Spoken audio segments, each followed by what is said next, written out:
morning, madam. Good morning, sir. Actually, I was doing good morning, but I was not audible to you. Yes. But now you are visible as and audible too also. Yeah, thank you, sir. Thank you.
This conference will now be recorded.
Good morning, one and all.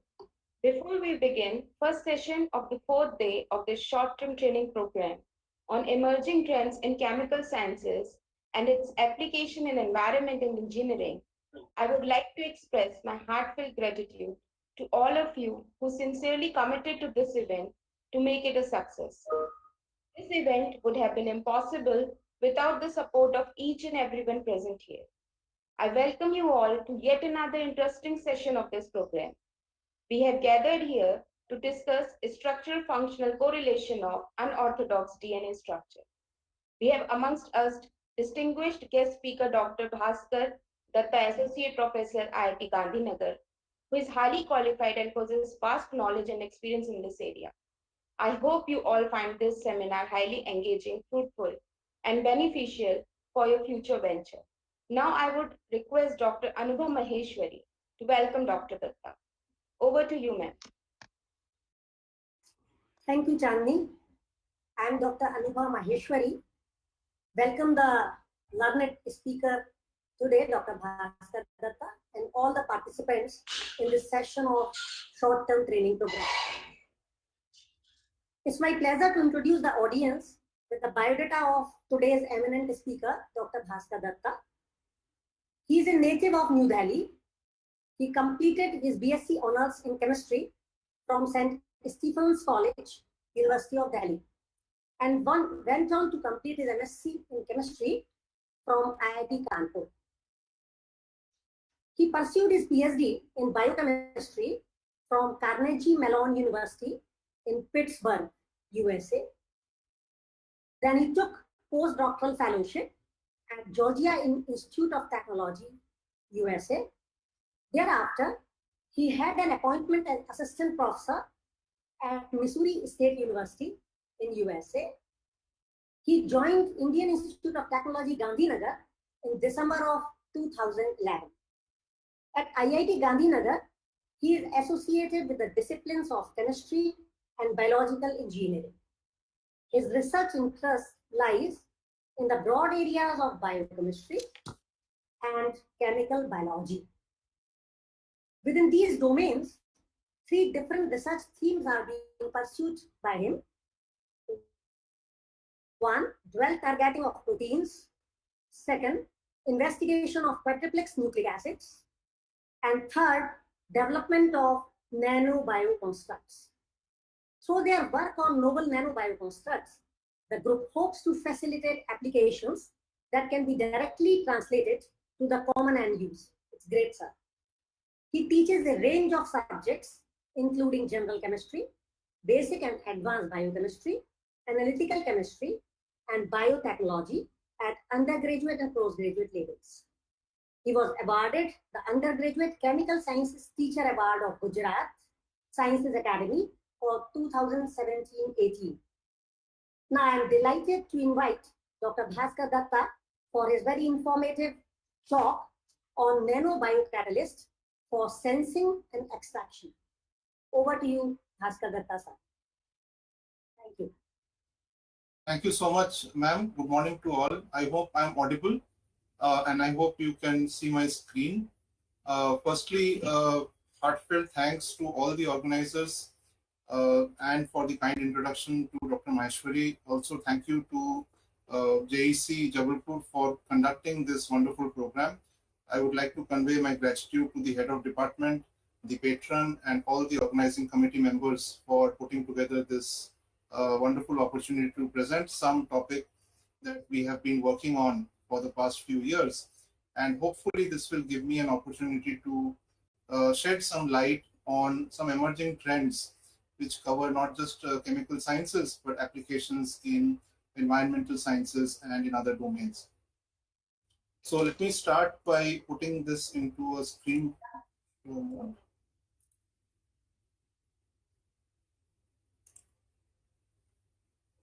Right, so as mentioned, the topic of this session today is nanobiocatalysts for sensing and extraction. This is an area that we as a research group have become interested in over the past 3 or 4 years. My background is primarily in biochemistry with some organic chemistry, and this was a very new area for us to explore new aspects of science which cover not just chemistry but a number of other areas as well. And through this session today, I hope to train some of the students in the audience into a way of thinking and into some of the experimental approaches that are used, some of the analytical techniques that are used, and of course, we will be using a story that we have produced based on these nanobiocatalysts to connect all of these different topics. This interest in this nanobiocatalyst came mainly because we wanted to look at the intersection of human health and environmental health. And this is quite apt in the current scenario where Many of us are restricted in our movement because of the viral pandemic, and we have understood the importance of our own health. In such a time where the health is being concerned, number of other types of research take prominence. Research into the medicines that we can take, research into detecting the viruses, research into what all is there in the environment which can cause harm. So broadly, this was the reason why we entered into this particular domain. We wanted to look at areas where we could contribute as a research group, which had a background in chemistry, but we were open in terms of other areas that we would be looking at. So through this talk, I hope you would appreciate that it is possible for scientists and researchers and scientifically trained personnel to look at problems that are there with regards to our environment, with regards to our health, and try and identify some solutions to those problems. So this is the outline for today's talk. I will be going over two stories. The first story will probably take up the more amount of time. It says extraction of some molecules from their natural sources. So it sounds quite straightforward, but what I would like to highlight is the novelty of the extraction process that has been used. And of course, equally importantly, what is the utility of those substances that we are extracting? The nanobiocatalysts in the title refers to the reagents that are being used that facilitate this particular type of extraction process. The second story that I will be spending a little bit less time on is on the use of nanobiocatalysts as sensors for identifying very specific substances in the environment, which could be harmful if present in large quantities. Once again, here also the emphasis will be on the novelty of the detection method that is being used. And through both of these stories, I hope I am able to connect you to some larger issues that are there outside related to our health, the environmental health, and ways in which scientists can contribute. And secondly, and more importantly for this audience, especially the students, to guide you into a way of thinking and to illustrate various techniques that can be used to do research in this particular domain. So let me begin by showing a picture that is used by different types of scientists depending on which area they want to contribute to. This picture is simply illustrating the use of naturally derived substances. That means molecules and bulk materials that you get from nature, which have very specific applications. You see biomass written in the lowest part here, and it's a pyramid shape. So as you go up into this pyramid, it is a smaller and smaller section, which illustrates that there is a smaller set of active ingredients which will be able to exert that particular effect. So as opposed to biomass, which can be obtained from virtually any natural source that is lying out there, you think of dried leaves and organic matter in terms of the animal excreta, all of that can potentially be used as biomass. But as you go upwards into this pyramid, you identify very, very value-added products. So not everything can be food, especially for us, and certainly not pharmaceutical products, medicinal products. That will form a very small set of items from this bulk materials.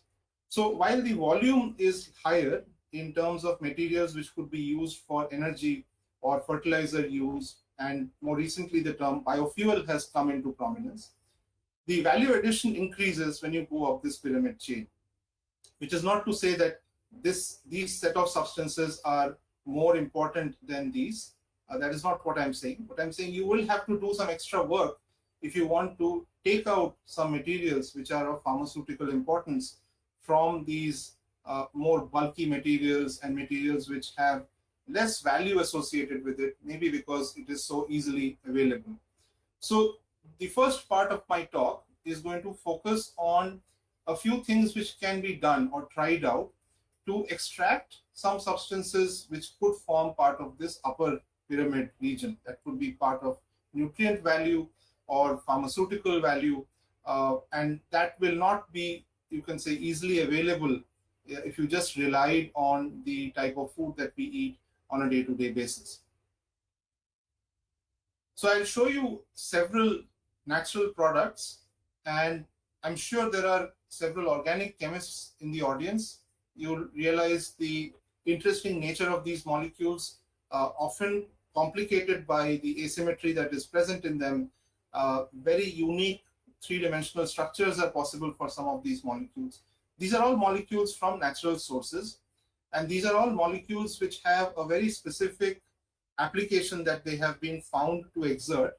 You find that some of these have written down the value of an IC50, which is the amount of this substance that would be required to inhibit a particular target. In this case, the target is this particular name, SEH. Right? It's not important for us to know what these stand for, but the bottom line is all of these substances, in spite of their differences in structures and the functional groups associated, are able to exert a particular type of bioactivity. And so there is a name given to them. They are called bioactive compounds. These are all substances which are obtained directly from natural sources, the roots or the plants and various parts of those of these or other organisms for that matter. And they can be also synthesized with a lot of effort by organic chemists, which is an important area of research, because then that reduces your reliance on the natural product, which will obviously be present in lesser amounts, and there will be a lot of commercial value associated with this type of synthesis. So this is one area of science and research which I'm sure many of you are quite familiar with in terms of preparing natural products or products which are derivatives of natural products that are obtained. All of them are obtained from natural sources. Let me now show you a second set of molecules which are derived from natural sources. And intentionally, I've also shown you a few things in the lower part of this slide, just to get you a sense of where these are obtained from. These are not obtained from just about any part of the plant. There are very, very specific and precise parts of plants or plant products that you derive from them. And I'm sure, once again, several of you would be able to identify some of these names. For example, catechin. If you can read this font, in case it's too small, I'll read out a few of this. So catechin, for example, is mentioned here. These are a whole set of procyanidins that are shown here. And these are some sterol-based molecules that are shown on the top right, and so on. Many of these molecules, you see they have a similar character to them in terms of presence of these phenolic groups.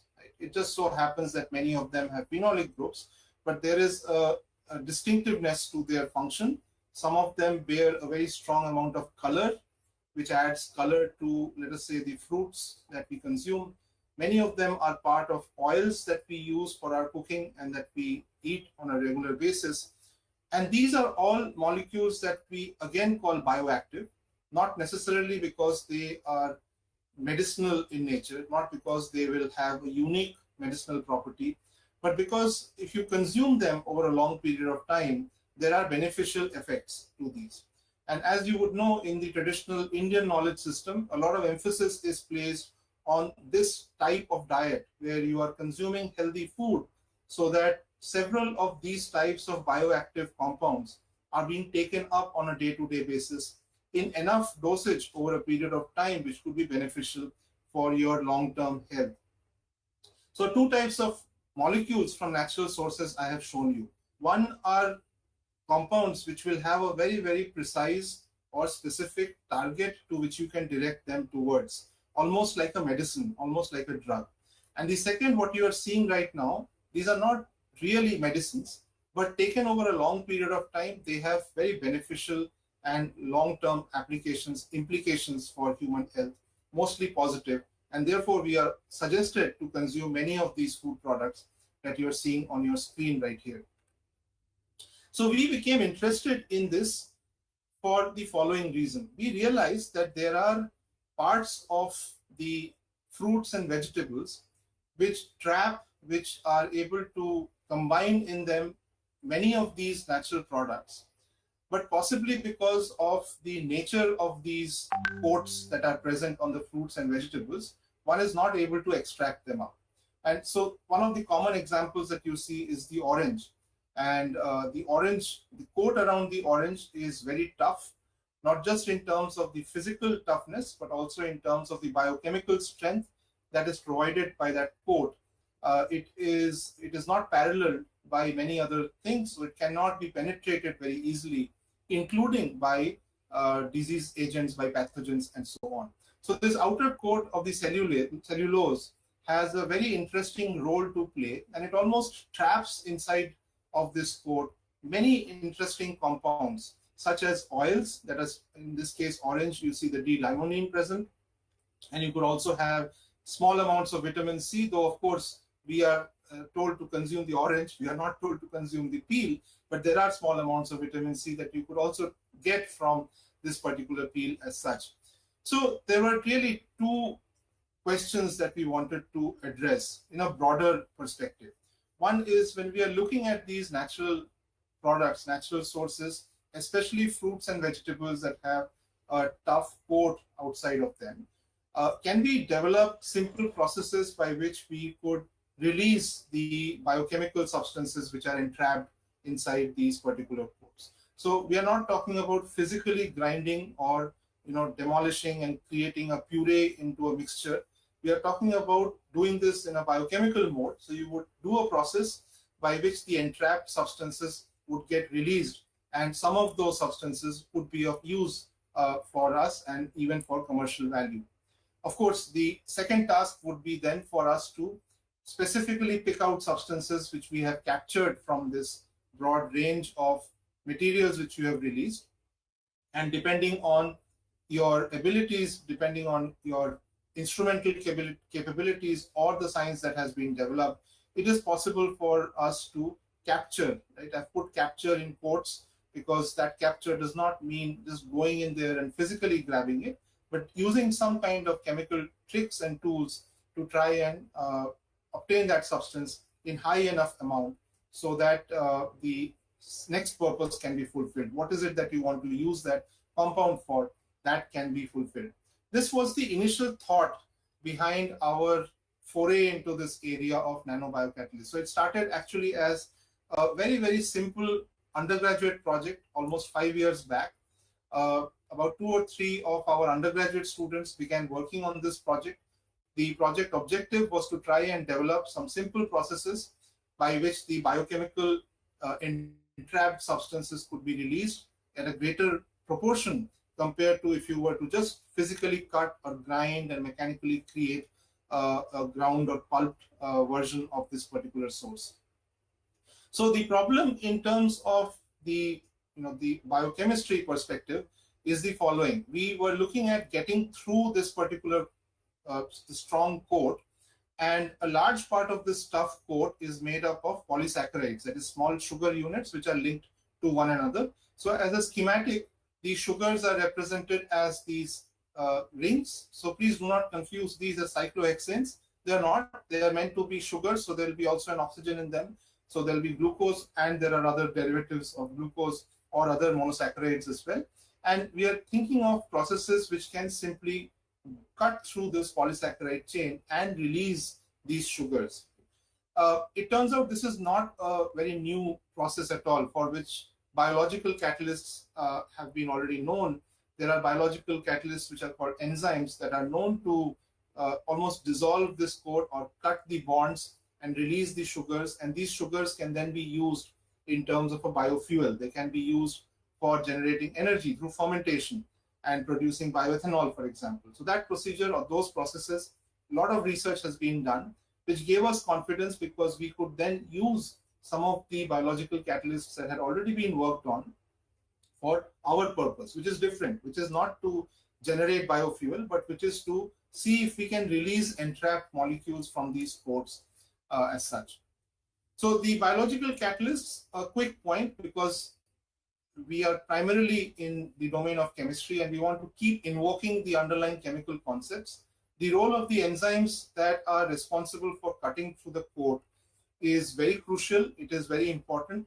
We are able to do this because nature has given some of these catalysts, and the use of this catalyst lies in the fact that it is not only able to exert this kind of hydrolytic action where the glycosidic bond can be cut, but it can also do it in a very, very precise or specific manner. As I'll show very soon, the overall arrangement of this particular glycosidic bond can be different, and it can completely alter the nature of the polysaccharide.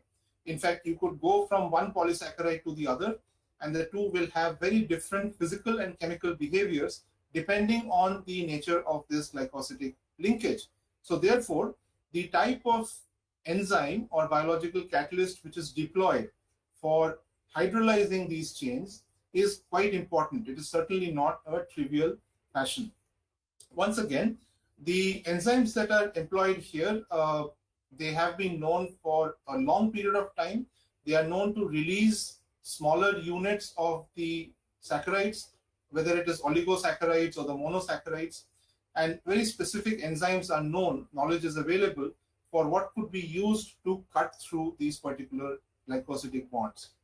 So we used a couple of these, which are very well reported, understood, commercially available, and also reasonably cheap, as in this is something which we could, not as scientists, but as regular people, we could also, we could afford it if we were to buy it in small quantities, which is not exorbitantly expensive.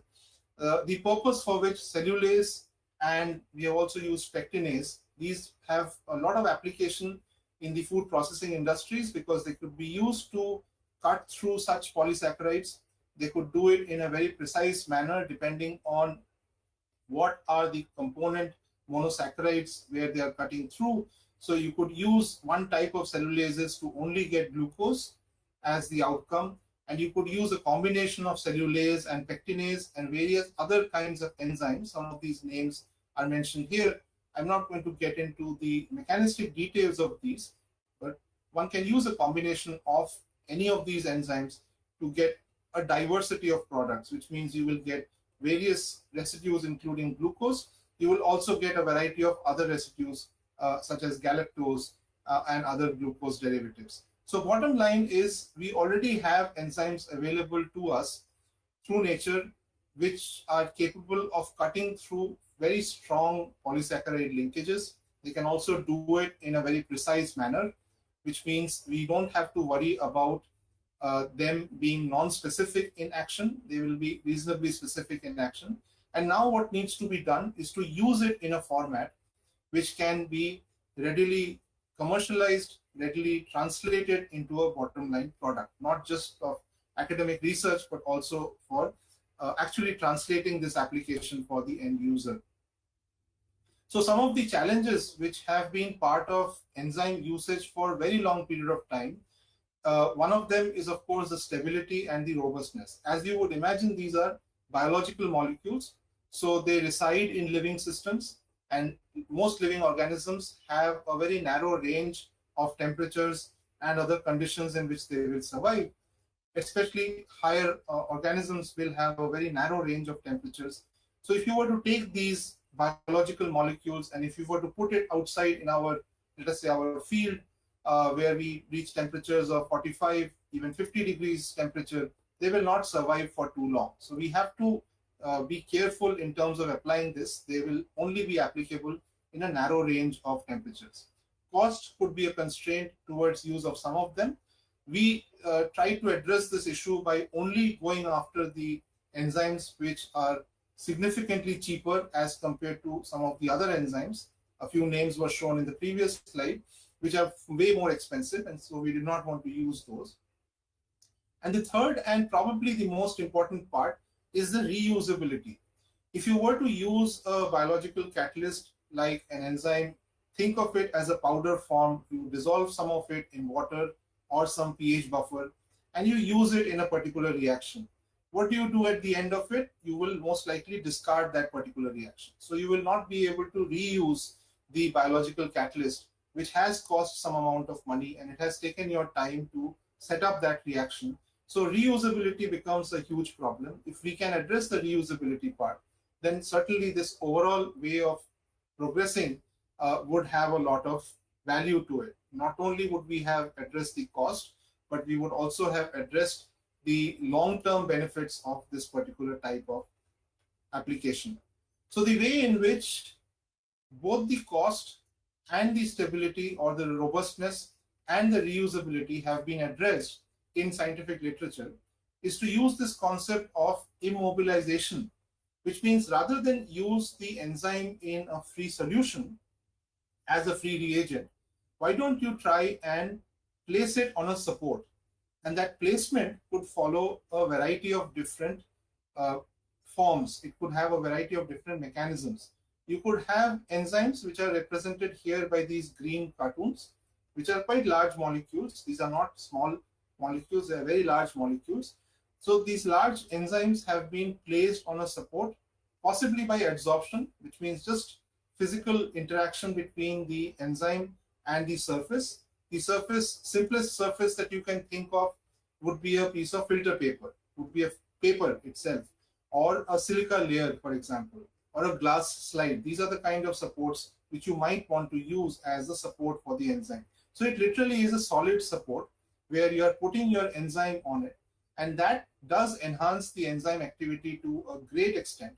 The simple reasoning, one of the simple reasoning for that is that you lose less of the enzyme when it's stumbling around. The enzyme, being a very large molecule, tends to unwrap, tends to denature, right? You may be aware of the word denaturing in the context of enzymes. That is minimized if you were to put it on a support, whether it is by physical adsorption or somewhat more intensively through this covalent bond formation, through the chemical linkage. And of course, there are other methods as well. You could incorporate it into a gel-like substance or entrap it into some other polymer material. You could also cross-link it, so you actually don't have one enzyme by itself, but you have many different enzymes collectively exerting their function. These are all methods which together can be considered as immobilization methods. And these again have been researched for a fairly long period of time, and they have been found to generally enhance the enzyme activity. That means they increase the ability of the enzyme to catalyze the same reaction that the free enzyme is also able to perform. So we took this as the main guiding force. And this is where we enter into the nano part of our work. So remember, nano biocatalyst. So the biocatalyst is already there, which nature has provided. The nano part is what we are going to place as our value addition. And together we will create a nano biocatalyst, which will hopefully be able to exert the desired activity. So as I mentioned, this started out as a simple undergraduate project. This was actually the work plan that was done by some of these undergraduate students when they started working on the peel of oranges. So they cut the peel into smaller pieces. They prepared a pulp in a blender. This blender is the same blender that is often used in kitchens. This is not a scientific equipment as such. Then the pulp that is produced at the end of that blending, the red box here is the critical part. That is what is reacted with the enzymes, and you get to release many things into the pulp. And so finally, the last box there, it says extracted substances are characterized. That is where, as scientists, we will have to be very careful.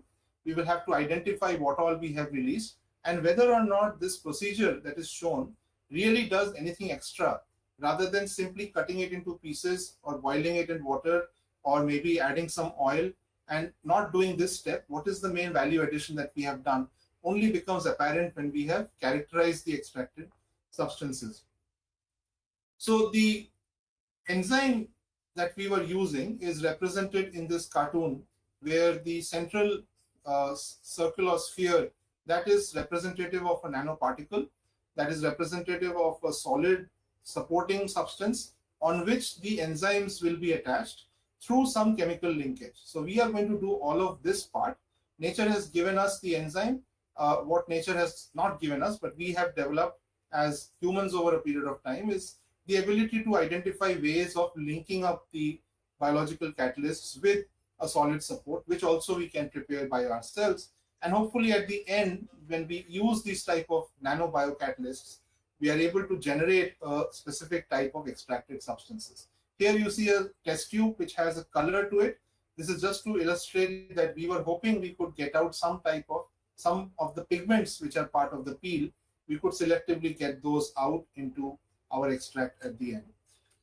This was an undergraduate project. We did not want to get too much into an intensive technical characterization. So what we used was a simple UV visible spectroscopy to characterize what all we have extracted. These are in the test tubes, the actual test tubes that were obtained at the end of this extraction process.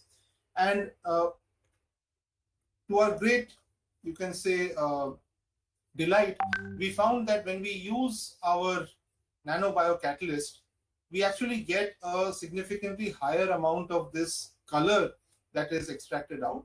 Here I'm not talking about what all is contributing to that color. This was the first story. So let me skip over all those details. But as compared to something where just the mechanical ground pulp was used, there was a very clear difference in the amount of the coloring substance, the amount of the pigment that we were releasing from the peel of oranges. So this type of experiment is sometimes called a proof of concept. So we had a proof of concept. That means we would be able to now develop these type of nanobiocatalysts with a little bit more thought and a little bit more, you could say, rationale. We could actually go out and try and do a similar type of activity on other natural sources, which may be of greater interest to us. Here, of course, we are getting some pigments, but these may not be of immediate interest to us, since this was just a proof of concept experiment to begin with. Right, so what we were looking for in order to extract, so I'll move away from oranges now because that was a preliminary proof experiment. What we were really wanting to get into was trying to extract a class of molecules that are called antioxidants. And once again, I go back to what I said about the Indian knowledge system and the traditional Indian knowledge system, where there is a lot of emphasis that is placed on certain food products and certain type of foods, including fruits and vegetables and herbs. And some of the most prominent examples of this is the tea that we as Indians love to consume in different varieties and forms. Tea is a great source of antioxidants, and there are wonderful benefits that are associated with the use of antioxidants. So we actually wanted to get into the area of antioxidant extraction from a particular source. This was not tea, so tea is just an example that is being shown. What we were interested in was something quite unusual, and we were driven by many reports in the scientific literature which pointed to very, very precise implications of antioxidants when they were consumed by people. Some of these experiments, the title of these papers that are shown, the experiments were not necessarily done in humans. They were done in other types of living cells or living organisms. But the correlations were very straightforward, that the ability of antioxidants to counter certain tumors, the ability of antioxidants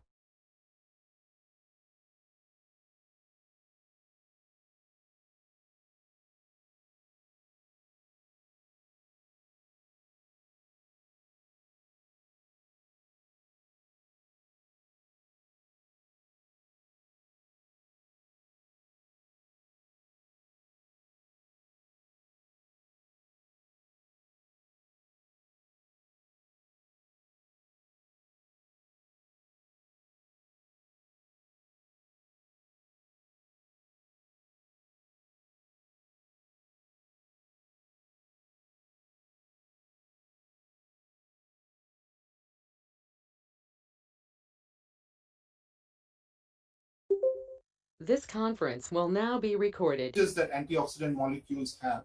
And now came the real part of our value addition, which is the method of extraction that we would be using by virtue of these nanobiocatalysts.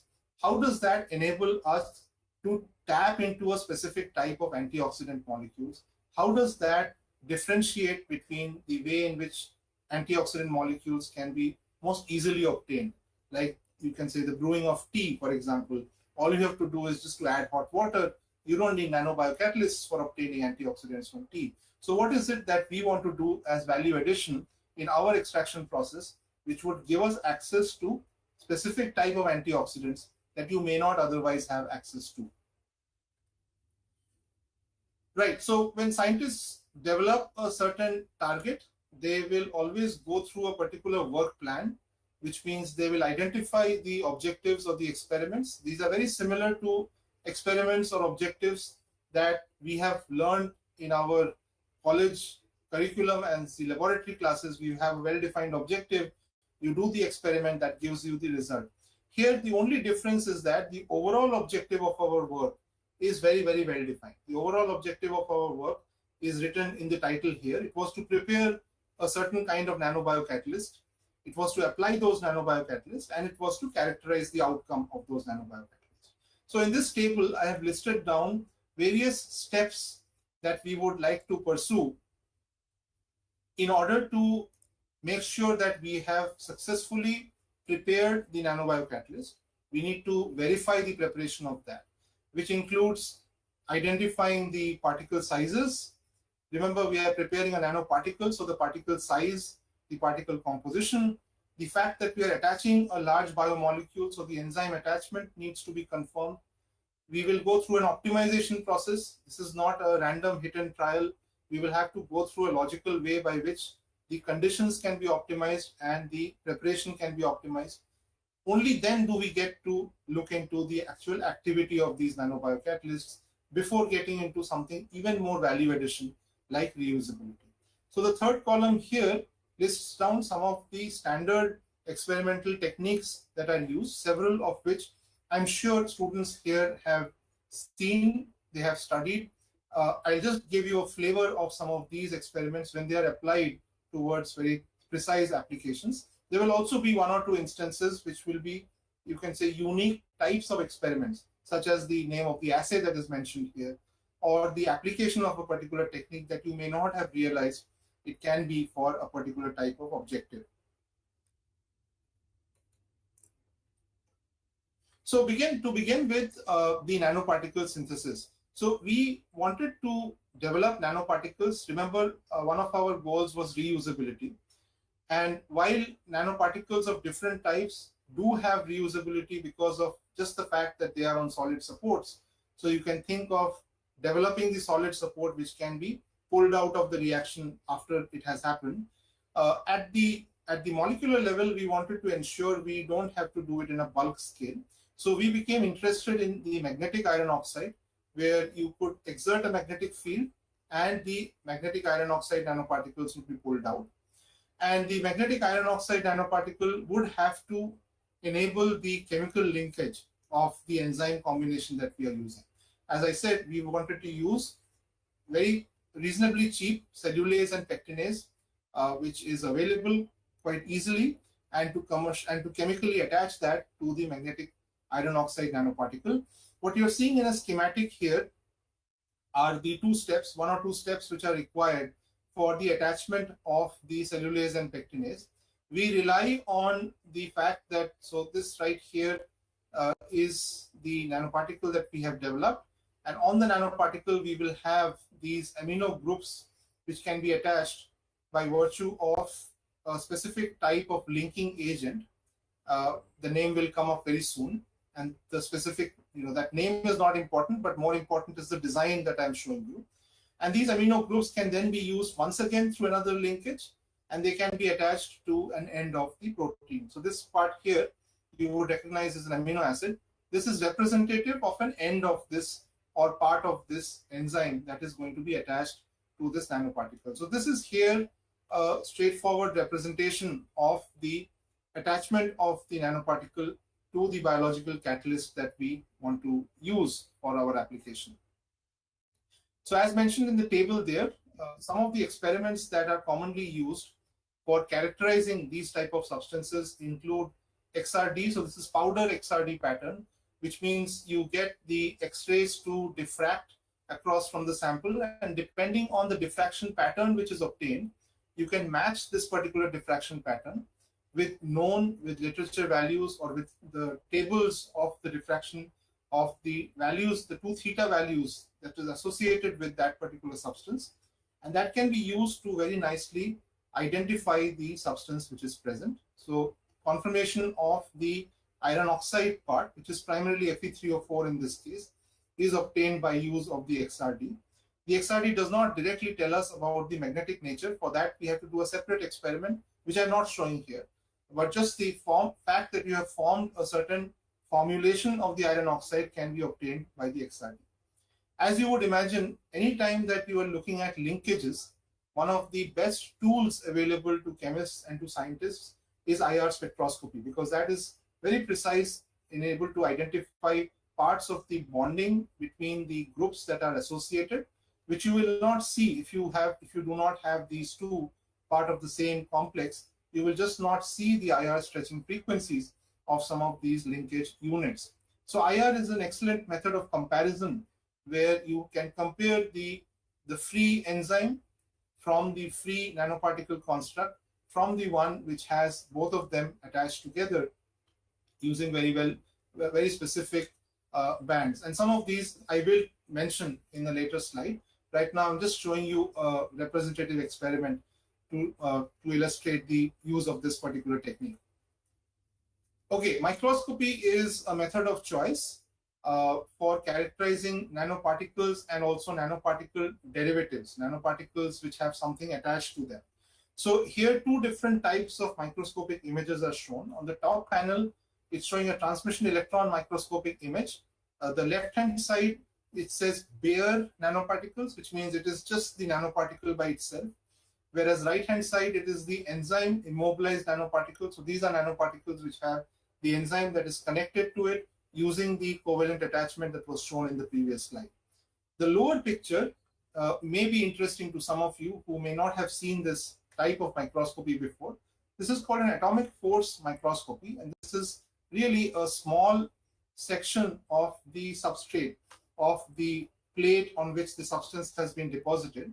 And what you're actually seeing here is the three-dimensional topology or the three-dimensional feature of these particles when they have been deposited on that surface. So what you need to see here is the dramatic difference in the arrangement of these particles with respect to their shape, with respect to their morphology, when they are in the bare form, as opposed to when they are in the enzyme immobilized form. You can very clearly notice that there is a sharp change in terms of the overall arrangement of the particles. That may not have come out so clearly from the TEM, but it does come out very clearly from the AFM measurements. So a combination of microscopies is commonly used to characterize the particles, both in terms of the sizes that are involved and also in terms of the attachments. Things have gotten attached or deposited on these particles. These are very standard and beautiful methods to show us what we have got. All right, so we always get very eager to see the application part before we have spent enough time on the characterization. So pardon me for spending a little bit time on the characterization, but that is a very crucial part of the scientist's work. What I'm showing you here is to begin looking at the application of these nanobiocatalysts. So we picked up this particular substance. The first time I'm showing you this name here, onion skins. Remember I said that we want to pick out antioxidants. So we wanted to pick it out from a source which people would otherwise not think about too much. So onion skins is actually the peel of the onions which you throw out. Right? This is not the part that we get to eat. It is the outer skin, the dried layer, and maybe just the first outermost layer. And depending on our skill as cooks, sometimes we can use a greater part of it, sometimes we are using a lesser part of it. But irrespective, the topmost parts of it, people generally tend to ignore. So we wanted to pick up that, and we wanted to pull out some materials from that. So we applied our nanobiocatalysts on these onion skins. One of the best methods available to separate components which are present in a reaction mixture is chromatography. And what you are seeing here is an HPLC profile which has time on the x-axis and a measure of intensity of the products which have a certain detector on them on the y-axis. So by itself, it may not mean much, but I'm showing you three different panels now, which correspond to the use of just mechanical grinding of the onion skins, as opposed to use of the free enzyme. Remember, the free enzyme, which is nature's gift, can also be used very well, as opposed to our nanobiocatalysts. So the first thing that will immediately capture your attention, you notice that this particular peak at about 8 minutes is reducing in size quite dramatically when you have the mechanically ground version, as opposed to the part where you have the nanobiocatalyst. As opposed to that, the peak on the extreme right Right? So these are the same scales, but the pictures have just been scaled a little bit differently. So it appears as if the peak is moving right and left, but that is not so. It's about the same time overall. So you notice that the peak intensity rises, the rightmost peak intensity rises. So from a student's point of view, what you can understand here is that whatever process was happening in the first experiment, if you compare that with the third experiment, then two things can be very easily concluded. 2 points can be easily concluded, some more points can also be concluded. The 2 points being the following, that this particular component, right, this is a particular component, it's a molecule which has a well-defined concentration that you can find out if you were to integrate along below this particular peak area. So this particular component you are producing more of when you mechanically ground the pyaj ka chilka. You mechanically ground the onion skin, you get more of it. But if you use our nanobio-catalyst, you get significantly lesser amount. On the other hand, this substance which was there at the highest retention time was giving very small amounts in the mechanically ground form. But interestingly, it gives the largest amount in the nanobio-catalyst. Right? So these two conclusions are very clear. There are also some other smaller conclusions which you can derive in terms of these other peaks that you see. Some are going in intensity a little bit higher. A few are remaining steady at the same level, right? So this is the overall, this was one of the first experiments that was done on the onion skins with our nanobio-catalysts, and quite interesting results were obtained, not just with respect to the mechanically ground part, but also if you just compare the free enzyme with the nanobio-catalyst. So then we come to the most crucial part in terms of our characterization. So what are these components? What are these components that I'm showing you? What are the molecules that are involved? For that, typically people tend to use a technique called LCMS, which means there's a chromatography that is coupled with the mass spectrometry. And the what you're noticing here are not the mass spectra. And fortunately, this is not the mass spectra. These are the chromatograms that feed in the substance directly into the mass spectra. So once again, here, just to make sure we are on the same page, what you are seeing here are 3 different samples: mechanically ground, free enzyme, and the part where the nanobio-catalyst has been used. And you again notice that some of the peaks are going down in intensity, a few of the peaks are going up in intensity. So the substances clearly are in different proportions when they have been taken up into the chromatography column. The most important clue, of course, comes from use of mass spectrometry. The mass spectra here are of very small size, as in you may not be able to read the mass values very clearly. So I've written them down in the table here. These are the observed mass values of the major components that are obtained at the end of your mechanical grinding or use of free enzyme or use of the nanobio-catalyst. And it did not take us too long to identify the substances which we were releasing. Without getting into that procedure of how we deduced these substances, I'll just get right to the substances themselves. So one of the substances which was coming out in a large proportion is this particular polyphenol called quercetin, which is a widely reported compound with a well-known history of application towards various benefits to human health. And interestingly, 2 other molecules of quercetin where our role as chemists come into play. These are glycosides. So you have not just the monoglycoside of quercetin, but also a diglycoside of quercetin. And all these 3 were being produced in different proportions when you compare the mechanically ground part as opposed to the nanobio-catalyst. So the interesting thing that remained to be resolved here is what exactly is the value addition that we have done through our nanobio-catalyst use. One can always say that you could already have gotten the quercetin in the mechanically ground part. You are already getting some of these in the mechanically ground part. So why go to all this trouble of preparing the nanobio-catalyst? So that is what the question we wanted to answer next. Before that, to quickly show you the structures involved. So quercetin structure is shown on the left side, top left. These are called polyphenols, right? Phenol you're all aware of. These are called polyphenolic substances. And the 2 other molecules which we are getting in addition to quercetin are the monoglucoside and the diglucoside. So these 2, as compared to quercetin, the mono and the diglucoside have not been looked at as much in scientific literature or in terms of research into their beneficial effects. It turns out people are happy to just use quercetin, and quercetin is also commercially available, though it is expensive.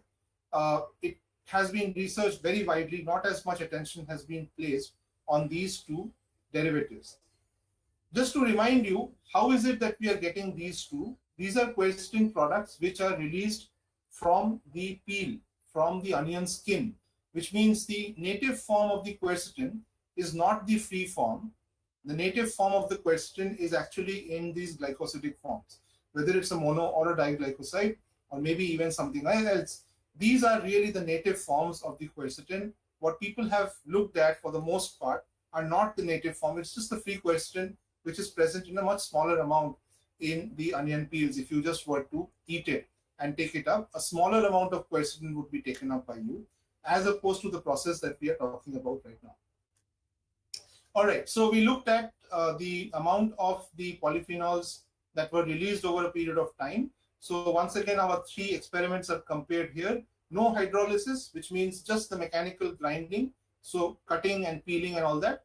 Bare enzyme usage, it does release the polyphenols, but the most significant change is brought about by the use of our nanobiocatalysts. And the longer you let this peel, cut, exposed to the nanobiocatalysts, you are able to get a higher amount of our quercetin released from this particular peel. And it makes, if you think about it, it is a bit intuitive, because think about the peel as a very complex matrix.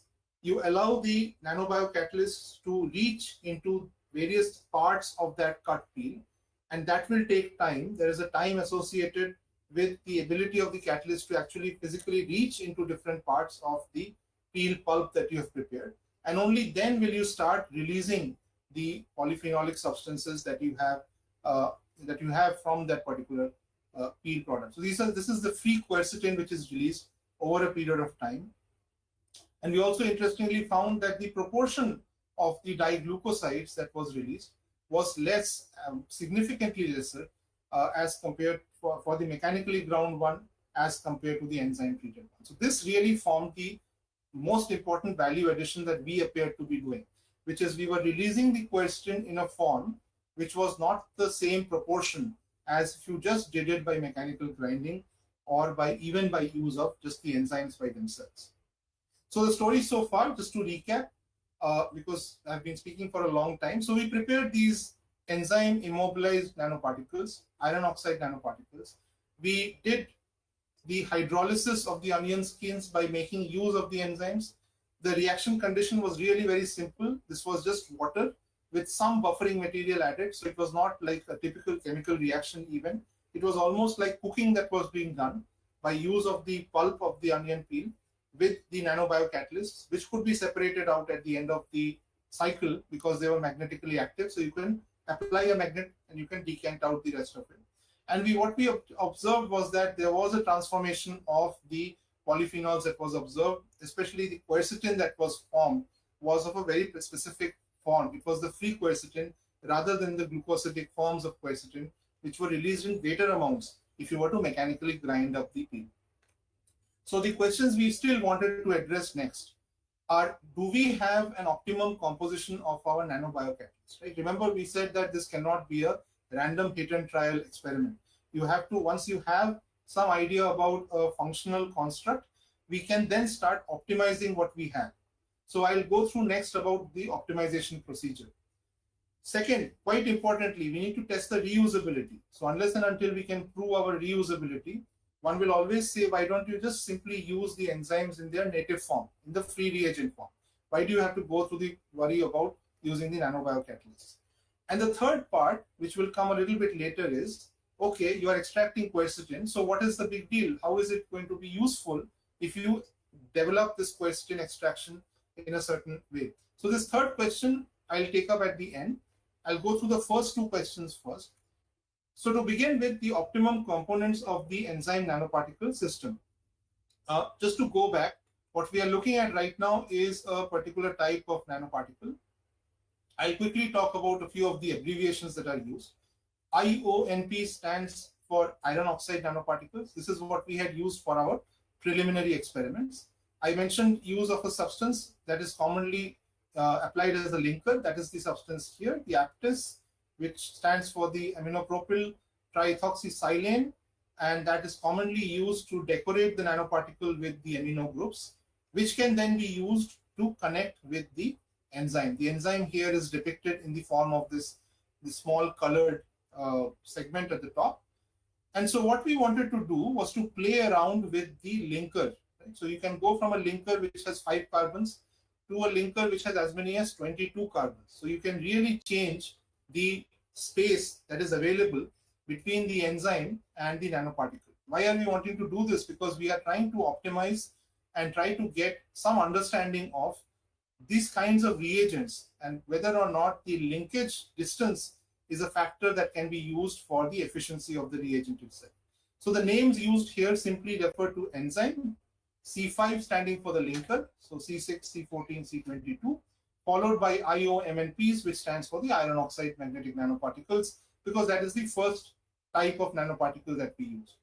The second type of variation we did was we asked ourselves, why should we only restrict ourselves to iron oxide nanoparticles?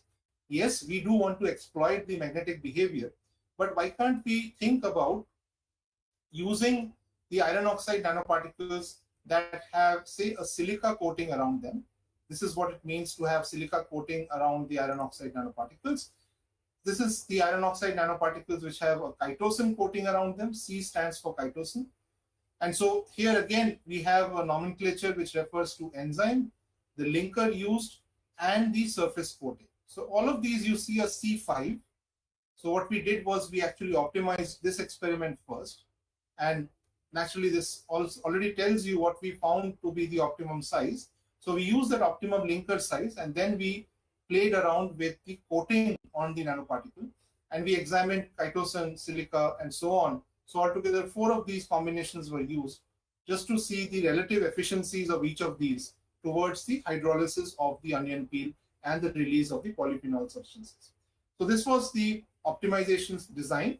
Once again, the work plan that was gone through, we would again have to characterize the particles. This time we used not just TEM, but we used a slightly different microscopy that is called the SEM, the DLS. And SEM was used because some of the materials that we were using were not conducive for the transmission electron microscopy. So we had to use the scanning electron microscopy. Particle composition, once again, the powder XRD, enzyme attachment FTIR, a couple of assays which are biochemical assays. Some of you may be aware of these, and I will briefly mention these when they are brought up. Enzyme loading efficiency, what this means is how much amount of the biological catalyst are you actually able to load on the nanoparticle. We cannot assume that, going back here, each of these will have equal concentration of enzymes on the surface. We will actually have to figure out whether changing the particles in terms of the composition, in terms of the linkers, does that alter the loading efficiency or not. And then the last part of our work, which will be having to do with the application. So if you apply these constructs, how much amount of the polyphenols were you able to release, and how does that compare one with the other? We use chromatography for characterizing all of those outcomes. So once again, based on this particular line of thinking, quickly going over the microscopic images. These are SEM images of 4 different types of the nanoparticle constructs that has been generated. And once this has been obtained, we can then characterize the particle sizes and the particle shapes. We can compare it with the literature a little bit more, and we can validate, and also we can look at unique aspects of the nanoparticle that we have generated. I think there is a question. So I'll address this question at the end if it is right. So I'll address these questions at the end. Thank you so much. So keep the questions coming in the chat box. Right, so from the SEM images, we go on next to looking at the relative sizes. So this is a relative size comparison of the nanoparticles that were shown previously. And there seems to be some correlation in terms of the nanoparticles of the C5 linkage having the slightly lower size. The larger linkage, intuitively you would think that there would be a slightly higher size associated with them, and that appears to be so. On the other hand, when you change the composition of the nanoparticle itself, that doesn't seem to alter the overall size too much. It's in the same, more or less a similar range. One can use XRD once again to get at the diffraction patterns, and this works well for most of the substances that we have used. Of course, the silica will not be diffracting in the same way as the iron oxide, So all the iron oxide derivatives will be diffracting in a very precise manner, and that can be easily distinguished from the way in which the silica will not be showing up. Right, next experiments. So the linkers that we have used are shown here, starting from the C5, so 5 carbon linker here, all the way to the 22 carbon linkers here. And once again, comparison of these linkages can be achieved quite easily if you were to look at the IR spectrum. And here 2 representative IR spectra are shown, which compare the free enzyme that is in the black versus just the iron oxide or the silica coated iron oxide. And the final ones, the blue lines, show the actual construct, which have the linker in them, which have the actis in them, which have the nanoparticle, and also, of course, the enzyme in them. So all components are present. A few specific bond stretching frequencies are listed here because the spectra itself may be a bit hard to read. So the bond stretching frequencies are put down here just to indicate some of the standard stretching frequencies that are used. Most importantly, one can look at the iron oxide part through this 580 centimeter inverse stretching. Similarly, you can look at the NH and see the changes in that when the conjugation has happened with the enzyme, as of course the 1410 amino group also. You will also get a good signal at the 1018, which represents the actis, which is part of this coating or this construct that you have prepared. And also, of course, chains which are associated with the symmetric and asymmetric parts of the CH2 group that are associated here. So each of these can point to a specific part of the overall construct that we are using. And depending on how nicely the IR peak has come up, it may be possible for us to either use that construct, or we may want to go back, repeat our synthesis before we get a more conclusive proof of the construct having worked or not. So then we come to the characterization of the enzyme loading. So these are enzymes which are coated on the nanoparticle. So we would rely on some biochemical assays for obtaining a loading efficiencies, and one of the common assays that is used is called the BCA assay. And the BCA assay simply relies on the ability of the protein to link with a Cu2 plus ion, and when that happens, you are able to reduce the Cu2 plus and ultimately result in the formation of a BCA-Cu1 complex, which has a very specific absorbance at 562 nanometers.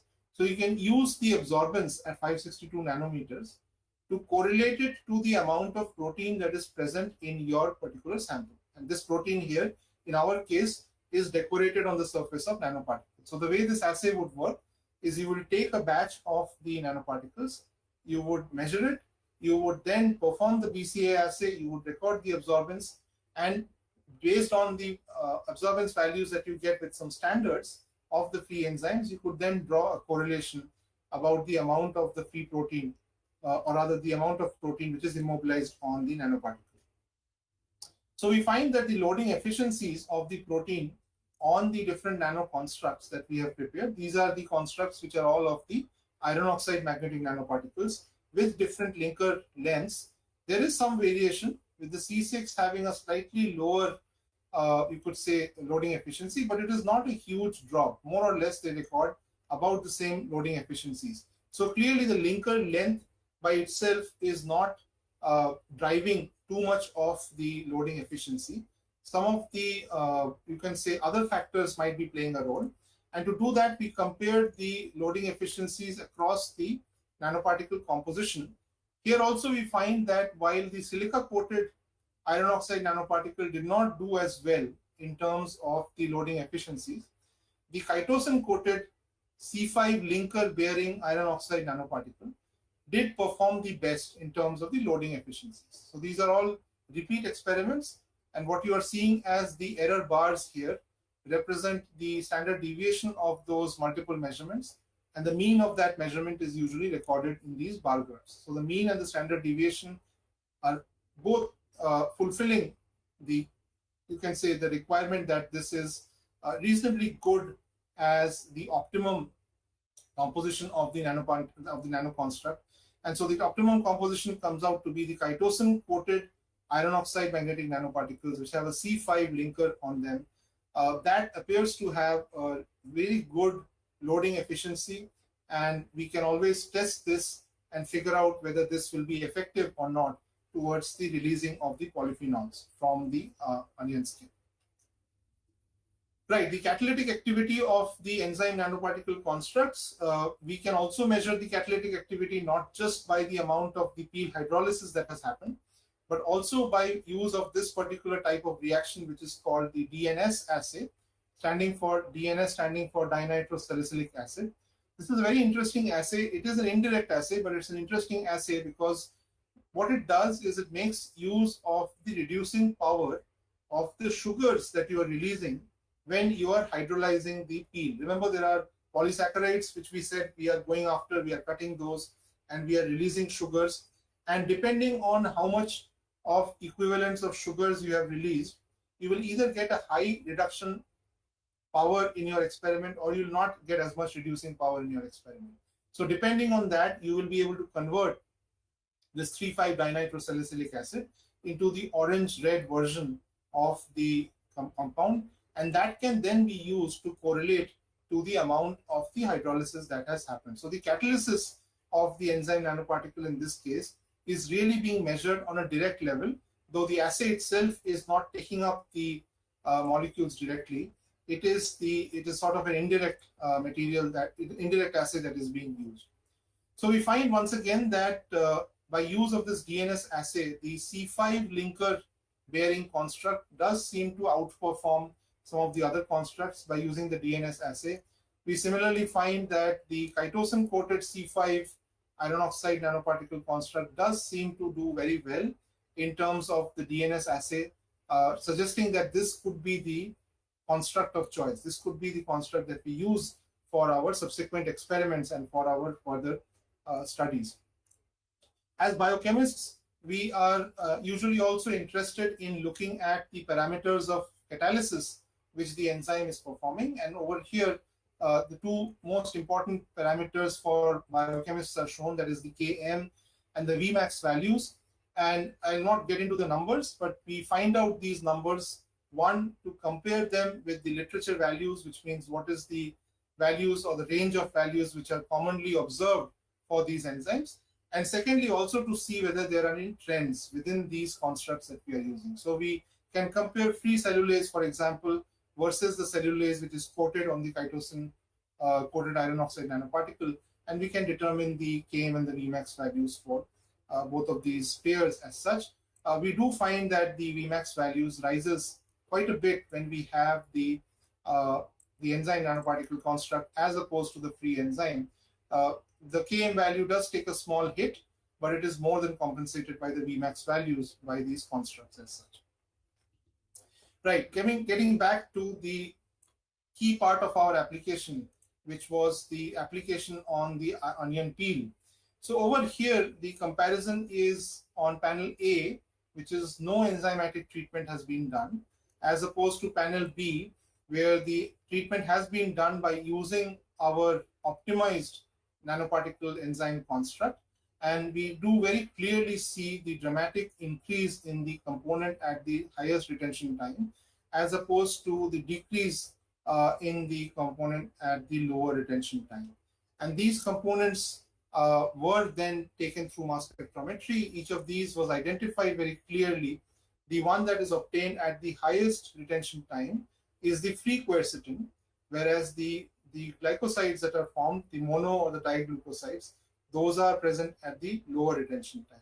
So bottom line here is that we are able to develop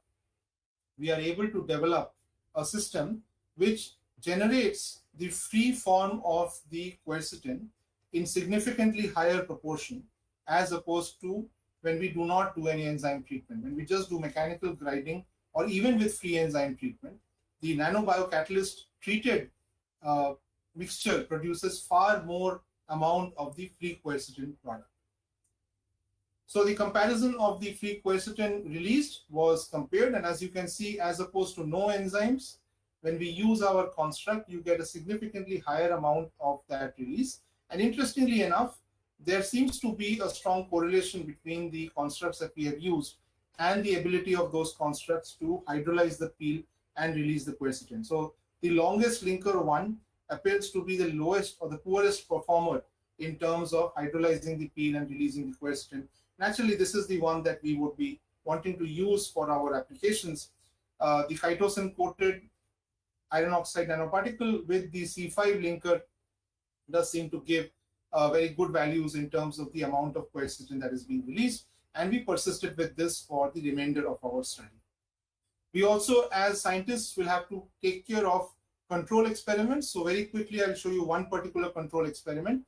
Here, the standard quercetin 3,4-diglucoside, which is commercially available, the hydrolysis of that can be measured by use of our enzyme nanoparticle construct. And once again, we can compare our different constructs on this standard reaction. And we find quite nicely that the chitosan-coated iron oxide magnetic nanoparticle does seem to do reasonably well in terms of this hydrolysis of the standard substance.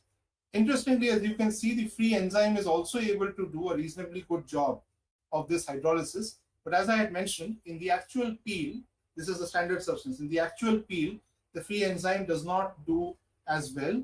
The nanobiocatalyst does significantly better.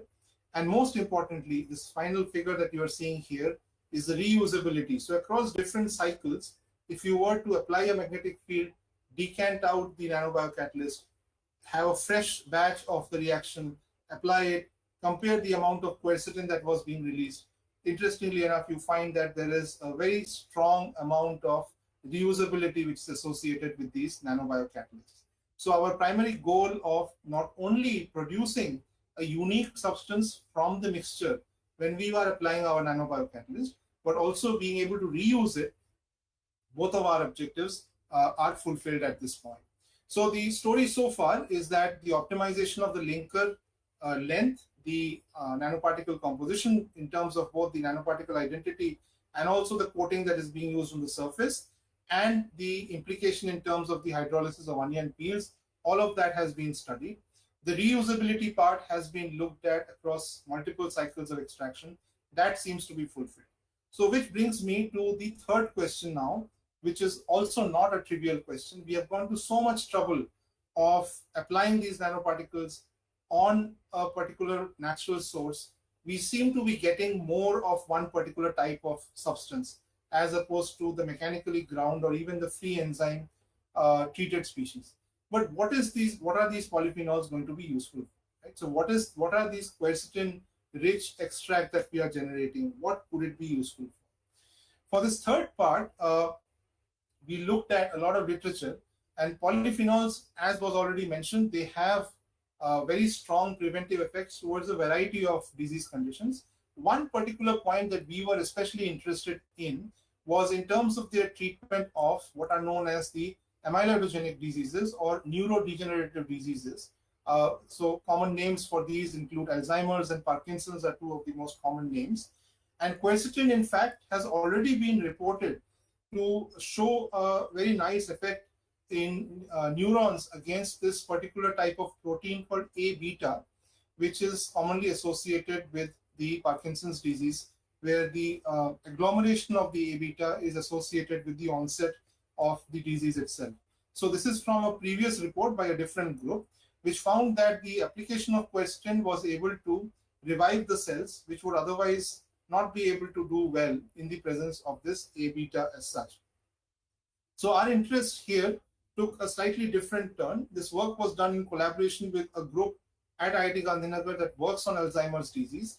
And their interest was in looking at the way in which a very specific type of proteins known as the tau protein is associated with the onset of the Alzheimer's disease. From our part, what we wanted to do was to see whether the type tau protein, which is commonly forming these fibrils over a period of time, can the polyphenolic substances that we have extracted from the skin of onions, can that be used for dissolving or preventing the agglomeration of the tau proteins? So that formed the main hypothesis of this particular work, this part of the work. So the work plan for testing extracts, I'll go through this part a little bit quicker as compared to the previous part, because part of it does involve a little bit more of the biological sciences, which I do not want to get into in too much detail. Nevertheless, the characterization of the compounds, we wanted to do that through HPLC and LCMS. We need to test the antioxidant activity of the different extracts. There are standard assays for this, which I will show you. The names of those assays are written here. Then comes the biology part. So one purifies the protein, expresses it, prepares it, and then the final part, the final two part here is putting the protein and the extracts that we have obtained together and seeing what happens with it, what happens to the protein if you were to apply this extract that you have obtained from the skin of onions as such. Right, so firstly the antioxidant strength, because the characterization of the extracts was already showed in the previous part in terms of the components present.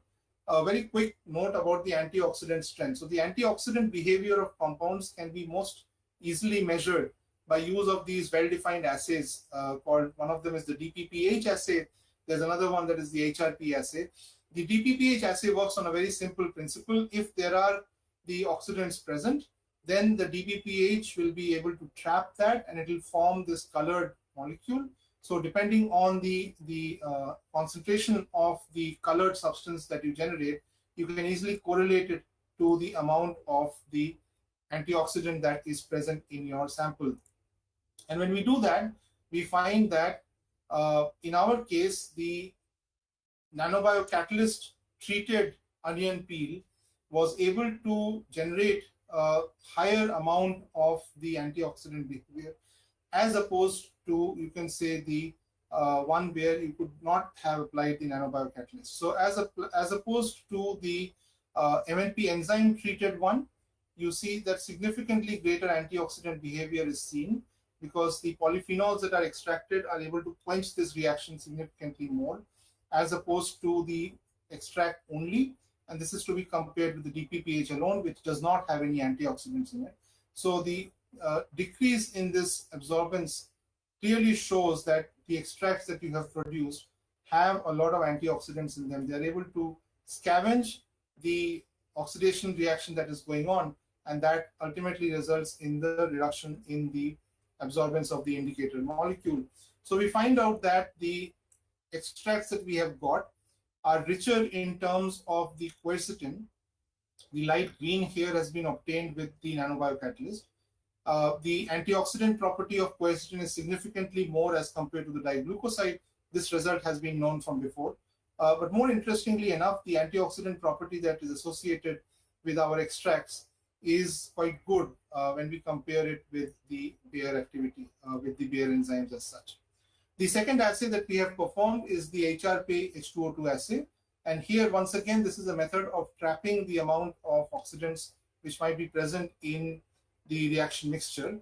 And once again, we can compare the amount of the absorbance of this product which traps the peroxide produced.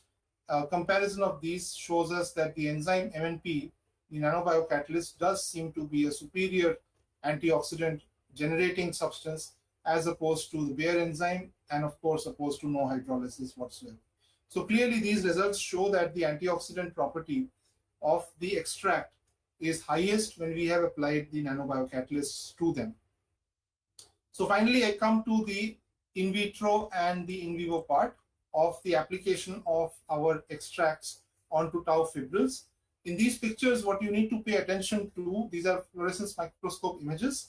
So the green cloudy areas here simply refer to the proteins that are forming these long aggregation patterns.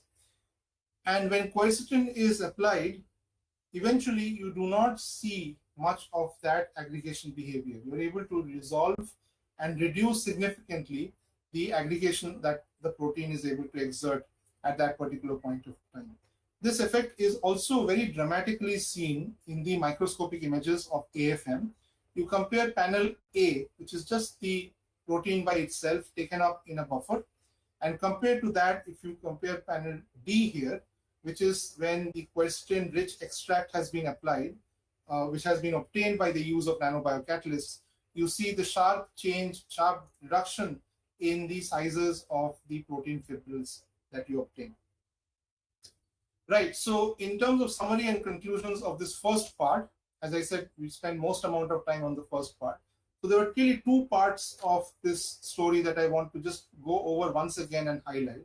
So we began by wanting to develop nanobiocatalysts, schematically shown here, which would be able to cut through the coat of certain natural sources, and those could then release the compounds which are entrapped into the coat or in the region which is right adjacent to the coat. And we found a particular composition of the nanobiocatalyst which was quite effective in hydrolyzing the coat of onion skins and releasing these polyphenolic substances. Quite interestingly, the way in which the polyphenol substance was obtained was distinctive. That means it was different as opposed to simply a mechanically ground peel or even one where you have used the free enzymes. That is where the nanobiocatalyst is superior in terms of releasing the quercetin in the free form to a greater extent. The second part clearly shows that these natural products, the way they have been extracted, does have a very strong correlation to the properties that they will exhibit. And we looked at it in terms of the ability of these polyphenolic extracts to inhibit or to prevent the fibrillization of a particular protein, the tau protein, which is implicated in a neurodegenerative disorder. And through the combination of experiments, we show that the rich extract which is produced, rich in quercetin, obtained in the free form by the nanobiocatalyst in much higher proportion, seems to have a superior ability to inhibit these tau fibrillization as opposed to the use of the enzymes by themselves, and certainly the use of the mechanically grounding part, which does not produce as much amount of the free quercetin. So this concludes the first part of my talk. So the long-term benefits of polyphenol intake can be summarized as follows. So an onion a day, keep the doctor away. This is actually a very simple sounding statement. It is not as straightforward. We did try experiments where we used the enzyme amylase, which is present in our saliva, and we attached amylase in the same way on nanoparticles. And interestingly enough, we found that amylase does not have the same effect as cellulase and pectinase do, which means if you simply bite into the onion skin, you will not be able to release the same form of the molecule that we are able to generate by use of the nanobiocatalyst. That part I'm not showing here, the effect of amylase, but needless to say, onions can have a beneficial role if you are able to generate the natural products in a certain form. Right, so the second part of the talk, we'll switch gears now. I'll spend relatively less time because I've gone over the main agenda already, which is to show you about the nanobiocatalyst preparation, the type of thought that goes into it, and the experimental work plan that goes into using these nanobiocatalysts. The second part of the talk is going to look at a work that we have done in terms of identifying a specific substance in the environment which could be harmful in large quantities. So over here, the novelty is primarily in the detection method that is being used. And the novelty is, once again, it comes from two parts.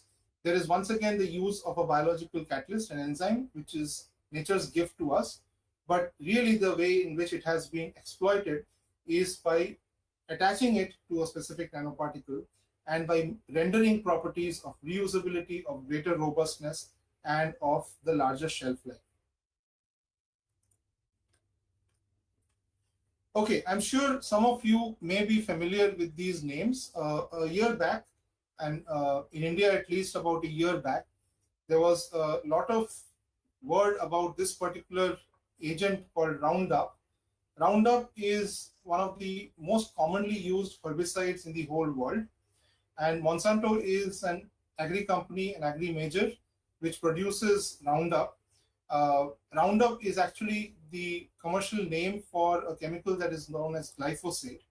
And for a long time, people were worried about the amount of glyphosate which was around in the environment.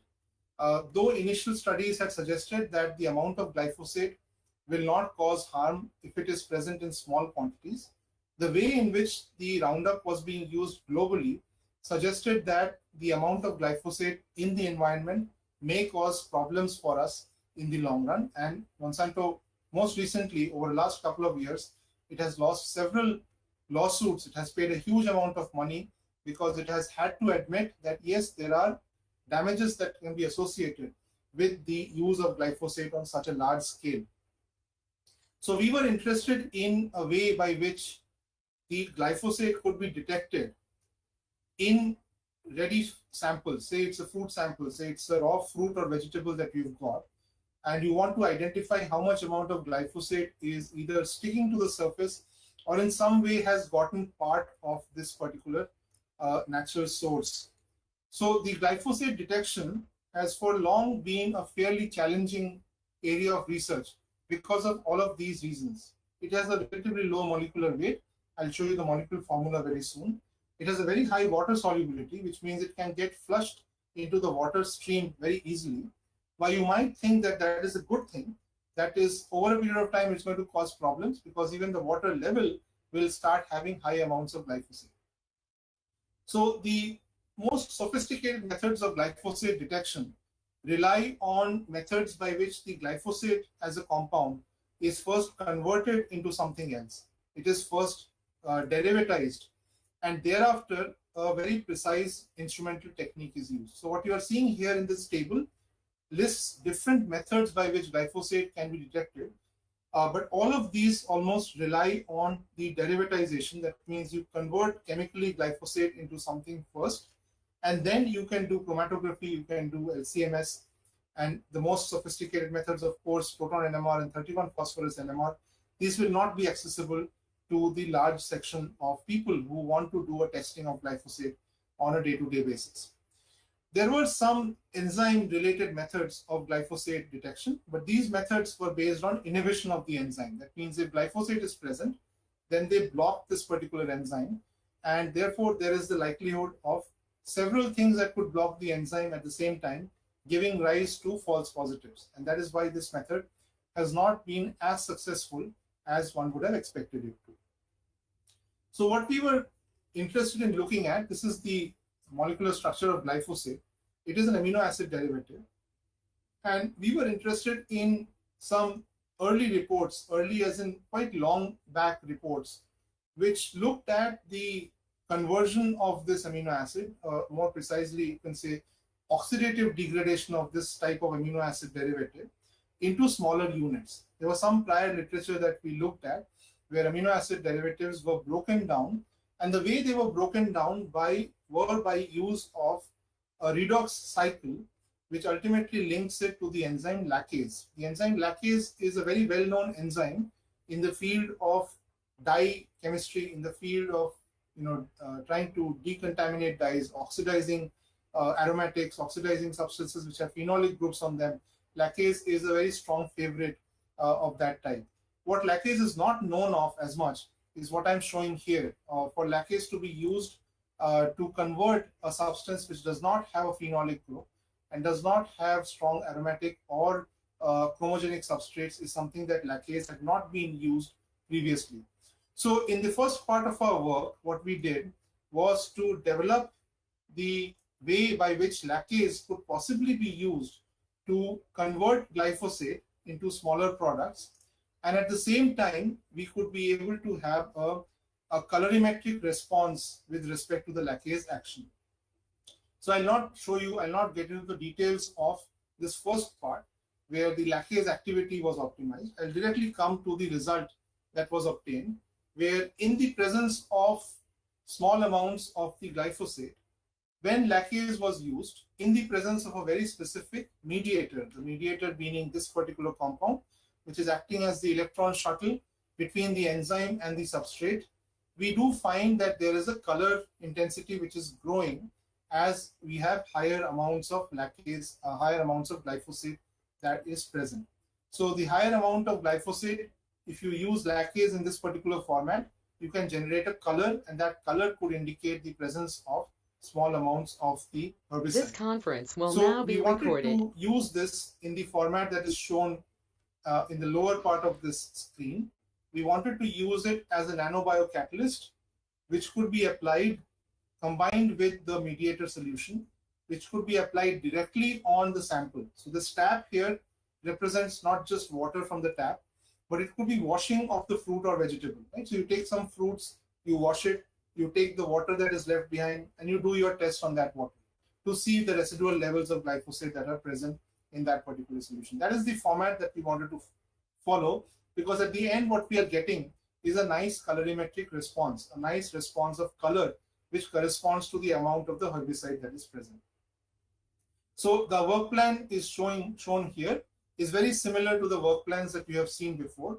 We start by preparing and characterizing the nanobiocatalysts, the nanoparticles, different compositions, the enzyme attachment, all verified by methods that you have already seen. We then come down to points 4 and 5, which are the key parts of this work, as where we such test in the terms of nanoparticle usually enzyme contamination construct of any kind towards being the it arsenic. detection of a specific agent, in this case the glyphosate. We look at the selectivity of our assay, we look at our assay versus the reported method, and we try to determine the mechanism of our assay, and more importantly, the reusability part. So I'll not go through all of these. As I said, smaller amount of time I'm going to spend on it. If you have questions pertaining to this, we can always get into it towards the end. What I'll only get into is select parts of this work plan and highlight what we did. So I'll immediately get into the visual detection part of our assay. So this is the visual detection of glyphosate at, say, ambient temperature conditions, 25 degrees, and at a pH which we can control. In the presence of the glyphosate, our method is based on a significant increase in the absorbance that you measure because of a reaction that you are performing on the glyphosate. And that reaction seems to be even more pronounced when you have the enzyme that is part of our iron oxide nanoparticle. So this is on panel B. It is the performance of the nanobiocatalyst. Panel A is the performance of the free enzyme. In both cases, we find that there is an increase in color that you will get with the application of the glyphosate, but you get a more sensitive response in case the enzyme is attached to the iron oxide nanoparticle. So using this, it is possible to construct the, you can say, calibration plots. It's possible to find out the limit of detection. We come to a limit of detection of between 10 to 20 ppm of the glyphosate that can be visually done. If you go below that, then you will have to use an absorbance spectrometer to read out the amount of glyphosate that is present. Just to quickly wind this up, we also wanted to get into the mechanistic details. So this whole process is based on a redox chemistry, not the hydrolytic chemistry that was mentioned in the first part. So it is possible to actually simulate some of these redox reactions, not by using enzymes, but by using electrochemistry. And when we do that, we find very similar type of responses in the presence of glyphosate versus in the absence of glyphosate. So in the presence of glyphosate, we found that there is an increase that is taking place of the colored material, whereas in the absence of glyphosate, we do not get as much increase in the color of the sample that we are oxidizing electrochemically. Finally, we are able to isolate the products that you are getting by virtue of this redox process. And the products turn out to be glycine is one of the products that is obtained from the glyphosate. This was proven by use of NMR spectroscopy. There was no previous report which suggested the lacase could be used to break down glyphosate directly to form the amino acid. So this was one of the first times that we had lacase to actually show that it could break it down into the amino acid form. Mind you, we were more interested in doing this like a simultaneous method of detection, so that we would apply the nanobiocatalyst, you get the breakdown, and simultaneously you are getting a visible recognition of the reaction that has happened. Right, so to conclude this part, what we showed was that you could detect this particular herbicide by using the specific enzyme action. There was a greater amount of sensitivity that was displayed by the action of the nanoparticle immobilized on the enzyme. And what I have not shown data of, but what we found is that we could definitely reuse the constructs by use of the magnetic iron oxide. You can reuse it across 10 to 12 cycles very easily for doing the detection and to show the presence of the herbicide easily up to levels of between 10 to 20 ppm. Below that, you would have to use an absorbance spectrometer. This is in the visible range. You can easily detect changes between 10 to 20 ppm by using this particular colorimetric approach. Okay, so as I conclude this talk, hopefully what I have shown you today are all of these aspects. So I will very quickly go through some of these so that we can recap and identify the key experimental and design thinking steps. So the first thing that hopefully you have, the students have some idea of is how nanobiocatalysts are designed and some of the ways by which they can be characterized.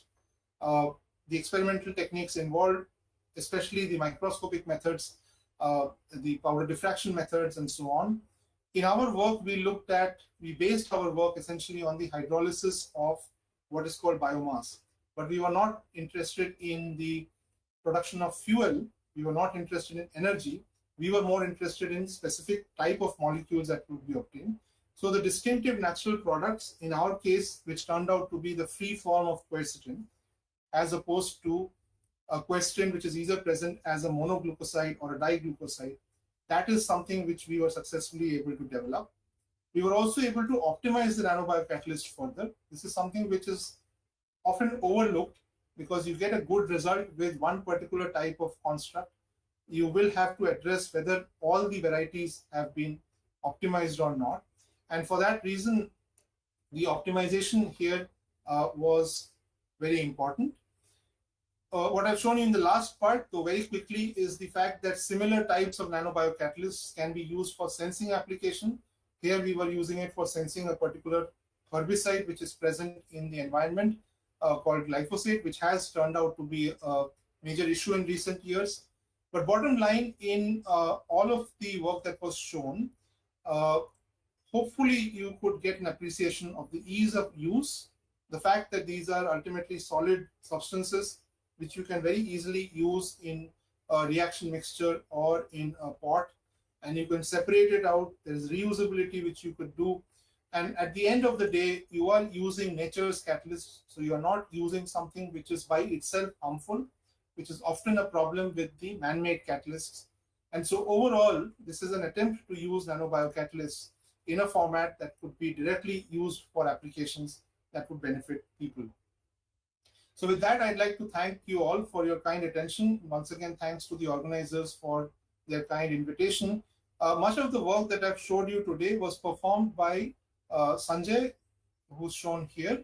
Sanjay is currently a faculty at D.Y. Patil International University, and he began this work after a few undergraduates had set up the preliminary experiments from the orange peel. So from an undergraduate project, it actually became directly a PhD level project, and he successfully defended his thesis last year, primarily based on the work that I've shown.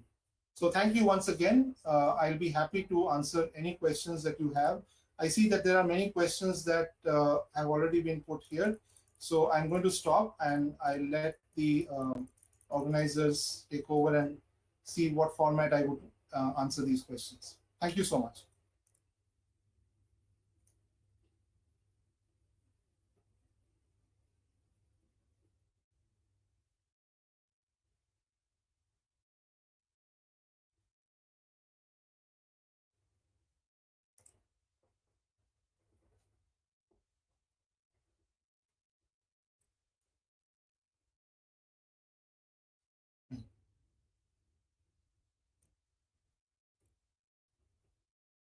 So I'll go over them very quickly. I think I'll go over them very quickly.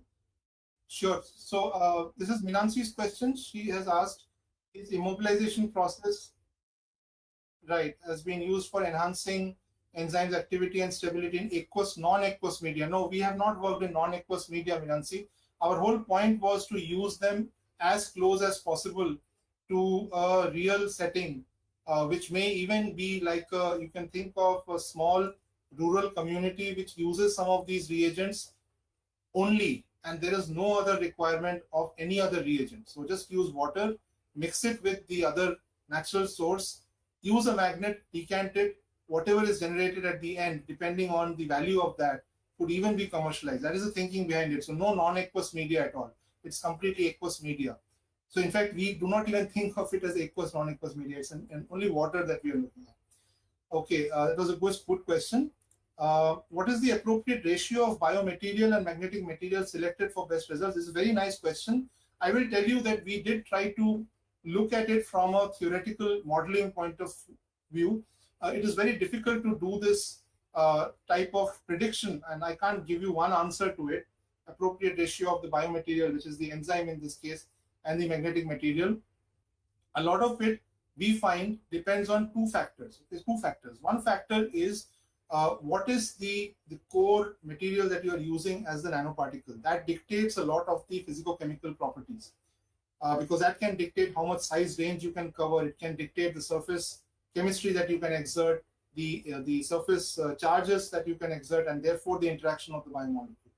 The second thing that we found was quite intuitive but interesting at the same time, and people often overlook this, is the linkage chemistry. So most commonly people will use an amino group and some linker which is reactive with the amino group at one end and produce another group. So that linkage chemistry does have an important role to play. It can actually change the number of equivalents of the biomolecule that you have outside. So rather than taking this question directly as you have stated, I pointed out the factors which you can use to alter the ratios to a certain extent. What are other natural materials other than onion peel from which question can be extracted? Very good question. So question polyphenols can be extracted from any substance that you see that has, okay, two things. One, you rely on traditional knowledge, and many things that your family members will tell you will have antioxidant properties. Reliably so, they will have high levels of quercetin in them. But there will be things such as the peels of, say, the pumpkin or the papaya. These are materials in which there is a high amount of antioxidants and also, of course, quercetin that is present. I will caution you, though, is that exhaustive studies about the way in which the quercetin is present. Mind you, so the quercetin is not present as a free molecule. It's attached to this coating in various ways. So the identity of those has not been comprehensively described in literature. I think that deserves that kind of recognition, considering quercetin being such an important molecule. That is a key part of this question, because if you do not have quercetin attached to the matrix in a form that can be easily released, it's of no use whatsoever to just know that such and such fruit and vegetable has a very high amount of quercetin associated with it. I hope that question answered it to a certain way. Are antioxidants good for immunity? Do antioxidants help with viruses? So antioxidants,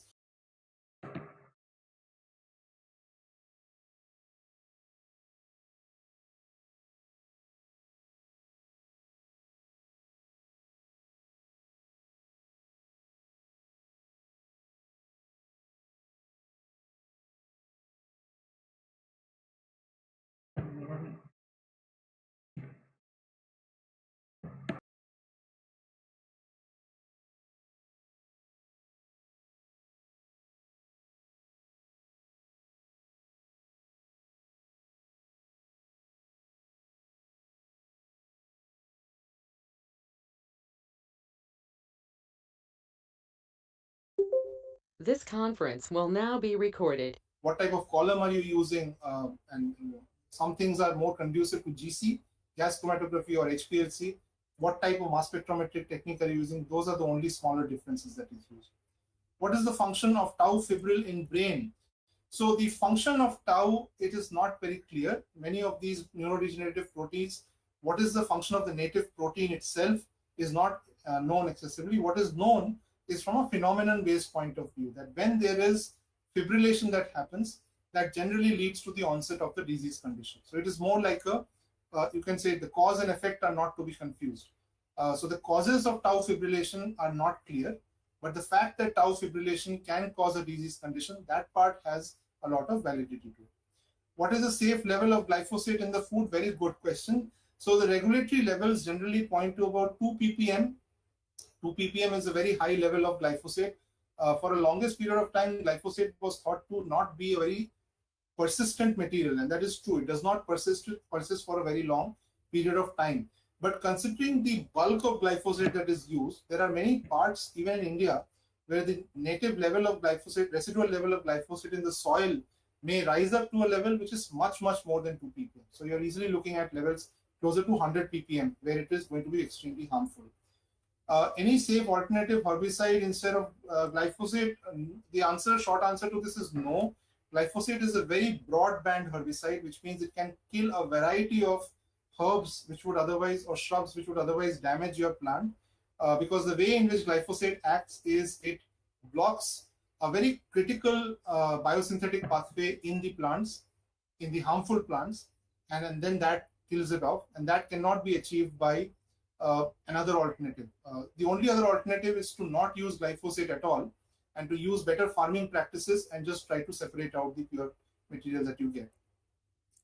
Environmental impacts of glyphosate. So environmental impacts, apart from the impact on human health, the residual nature of glyphosate in the soil, it could affect animals to a certain extent. That has not been studied so far, because it is only now that people are looking at the higher than normal levels of glyphosate in the soil. I would say the effect is more on human health rather than on environment per se. What will be the consequences if glyphosate formulate with sodium sulfate and calcium carbonate as filler material? I frankly don't have a clue to this. I think you are asking something like the formulation of the actual herbicide. I have no clue about this. I'm sorry, I can look this up, but I have no idea about this at all. Okay, so is there any other question? Okay, there is another So question. the last two questions, Yeah. I think Dr. Renuka has a couple of questions. Yes. What is better, or how to intake fruits, bite, chew, or use juice? So let me say this. Based on our few experiments that we have done on amylase with the onion skin, because amylase is something which is very readily available in our saliva, we found that amylase is just not able to cut through the skin of onions. So if you're relying on our innate ability to break through the skin of onions, with amylase it will not work. The lower digestive tract may give enzymes by which you would be able to release some of those things, but you will also have to worry that at the lower digestive tract the conditions become harsher, so you may not retain the the polyphenolic substance in the same format which is as useful. So biting some of these substances may not give the same range of availability. Our take on this is the following. This is again the traditional Indian knowledge system comes into play. It has to be persistent. It has to be taken over long periods of time. So even if you have smaller levels of, you can say, recovery that you are taking up, even if you have smaller levels of those, the overall bioactivity will increase over a period of time. Juices, by and large, those should be avoided unless they have been ground directly. You are preparing it fresh in your home. Most of the juices that you buy, especially the fancy ones like Real or other expensive ones, the vast majority of them have added sugar to them. They have other added polysaccharides which are added for flavor, and also some for just the calorific value. So by and large, you will not get the nutrients from the juice. It's better to eat the fruit directly, or if you are able to generate the juice directly in your homes. Okay, so if there is no other question. Okay, so sir, I have a one question, and it's related to something I have seen. So you said that you bound those enzyme covalently with your. So my question is because when I worked with some biocompatible coating with heparin or dextrin sulfate, what I found out that when we bind it covalently, it loses some activity. So did you see any kind of activity lose for the enzyme when you bind them covalently?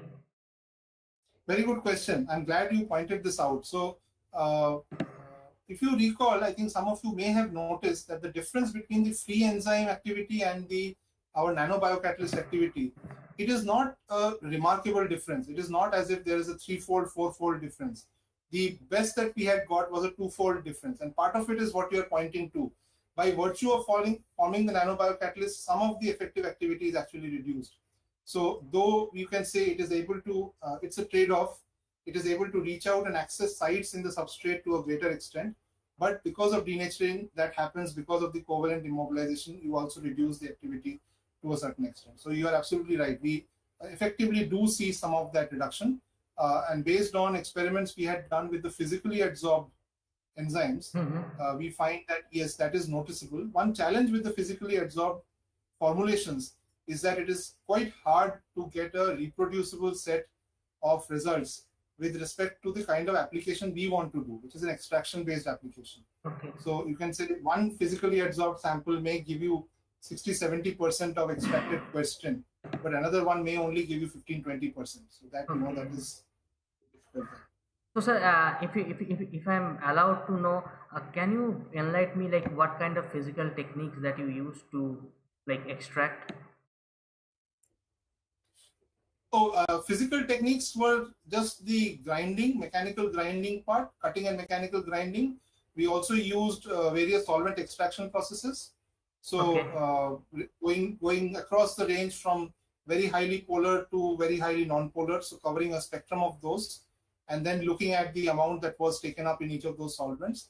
And by and large, the results were very uniform, that the solvent extraction methods are, you can say, they are nowhere close to performing as opposed to a catalyst-based release of the substance from the matrix.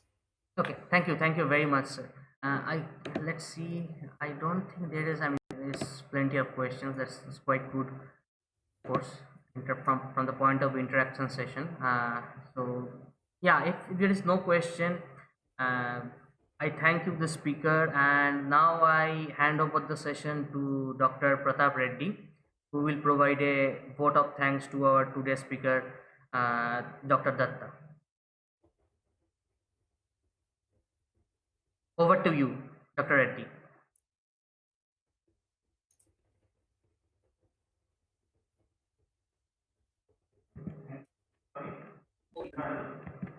Yes, you are audible. Thank you, Dr. Savik. Am I audible? Yes, you are. Thank you. Yes, you are audible. I wish a very good afternoon to the distinguished today's guest speaker, Dr. Bhaskar Datta, Dr. S.K. Srivastava, convener and head department of applied chemistry, my colleagues, and all the participants. Myself, Dr. Pratap Reddy, assistant professor in Department of Applied Chemistry, take this opportunity to extend the vote of thanks on this occasion.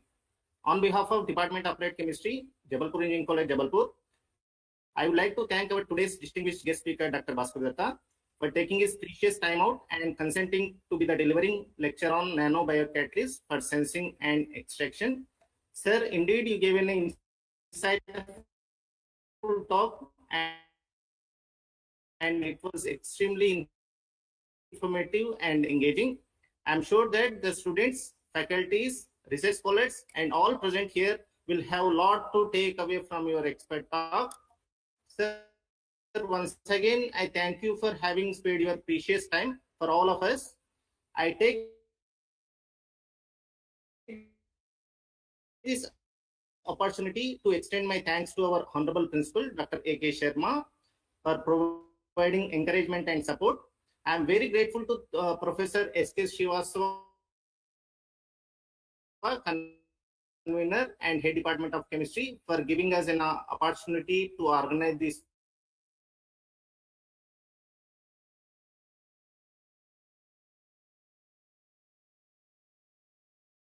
five days STTP. I also take this opportunity to extend my sincere thanks to coordinator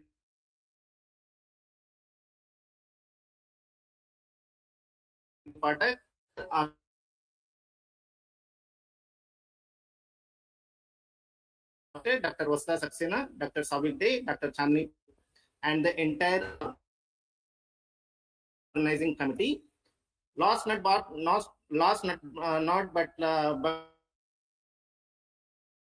the least, I must thank all the participants for their active participation in this session.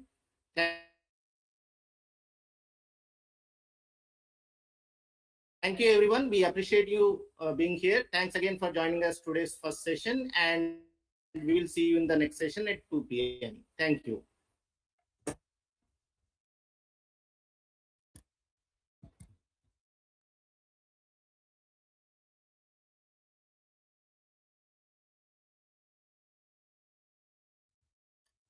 Hello. I would like to request all the participants, please open your camera so that we'll take one.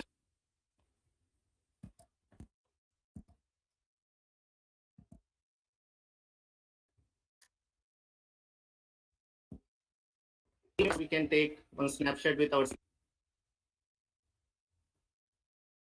participants.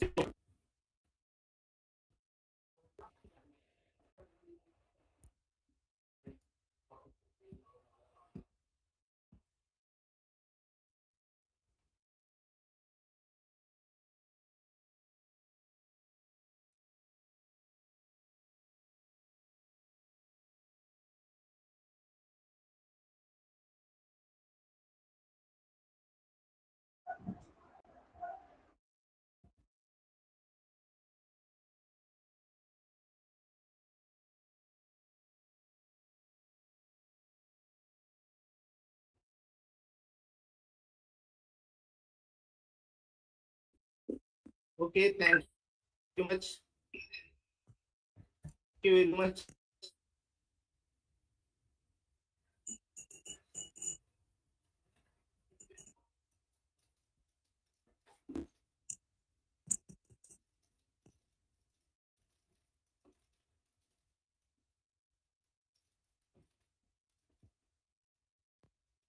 Hello, sir. Hello, sir.